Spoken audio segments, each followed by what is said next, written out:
Spend less than you earn. Much less than you earn. Be wise. Spend less than you earn.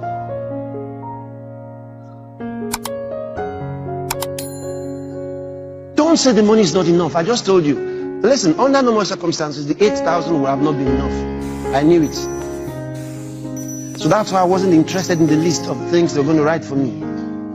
I knew that that would help me make an excuse. Because everything in the list will be important.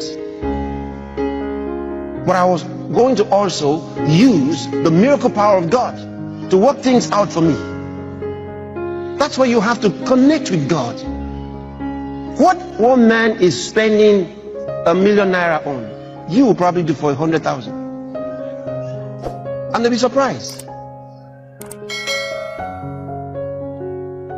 Once you are determined, then God says, all right, I'm with you on it. Go ahead. Then you find his seal is on it. But if you say you're going to depend on money, then you will always need enough money to do everything you want to do. But depend on him. What they are needing 10 million to do, you will do with 1 million. That is part of the blessing. You find things you don't have to pay for. So don't depend on money. Depend on God. But you must follow his principle. He told you to save. He knows why. So that when he requests for it, you can give him. And when he tells you to use it, you can use it. It might be the deposit that you need. Imagine that you needed something that is worth 100 million. And the man is ready to give it for 50,000. 50. The thing is 100 million. He's ready to give it for 50,000. And he says, if you have 50,000, I give it to you. You say, hey, I don't have. Hey, I don't have. Hey. Why? Because you spent everything. Then you realize when God told you to save, he knew why. We have done things with money that will surprise you. Like how much? And their values are so high. But you add the miracle power of God to it. Then they ask you how much is it? You say 5 letters. F-A-I-T-H. If I catch you sleeping, you will be sorry. Don't even let me suspect you. Hey.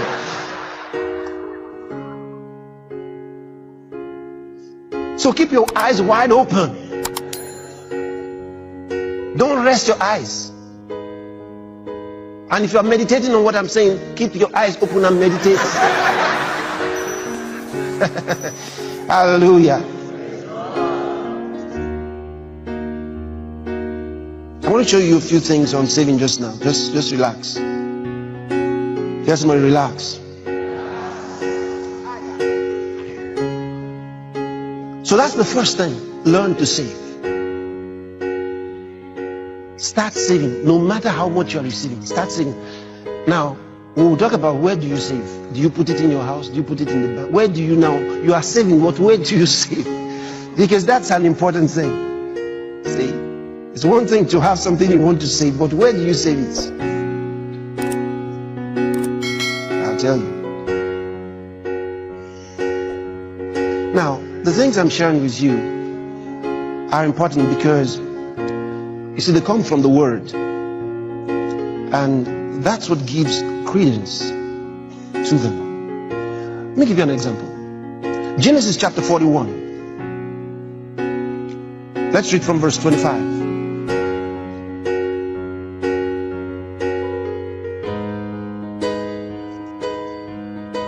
And Joseph said unto Pharaoh, the dream of Pharaoh is one. God has showed Pharaoh what he's about to do. You remember when Joseph interpreted Pharaoh's dream? You remember? Okay. Next.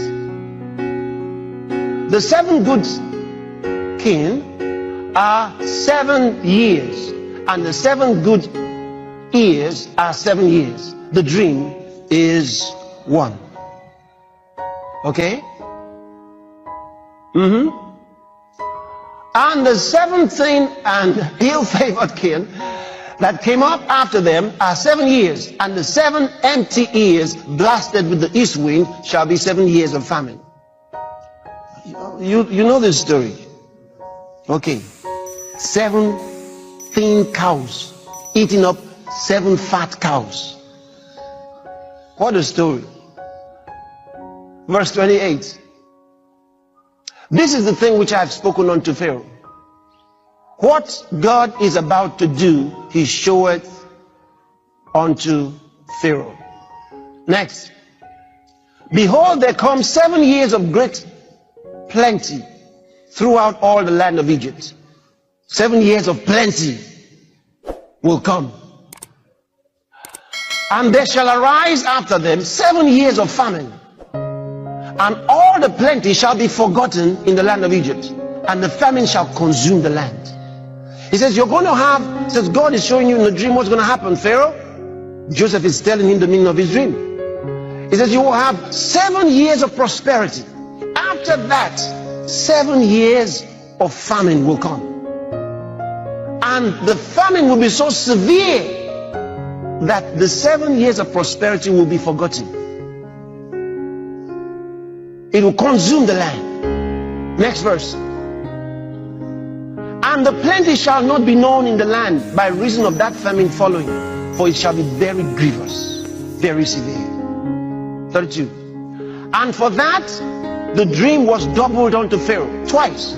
It is because the thing is established by God, and God will shortly bring it to pass. Now therefore let Pharaoh look out a man discreet and wise, and set him over the land of Egypt. Now he's given him the revelation, and now he starts telling him how to solve the problem. Let Pharaoh do this, and let him appoint officers over the land, and take up the 5th part of the land of Egypt in the 7 plenteous years. He says what? Save what? 20% in the 7 plenteous years. Next verse. And let them gather all the food of those good years that come, and lay up corn under the hand of Pharaoh, and let them keep food in the cities. Next. And that food shall be for store to the land against the 7 years of famine, which shall be in the land of Egypt, that the land perish not through the famine. Next verse.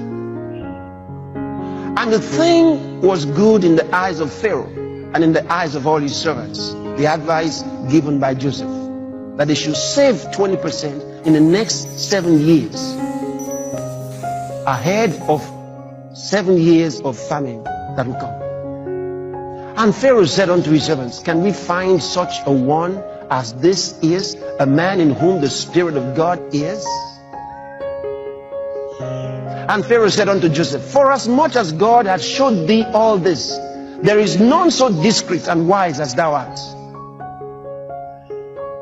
Thou shalt be over my house, and according unto thy word shall all my people be ruled. Only in the throne will I be greater than thou. So when you hear us say he became the prime minister, that's what we tell you. Because Pharaoh remained king and president. But he made Joseph the prime minister of Egypt.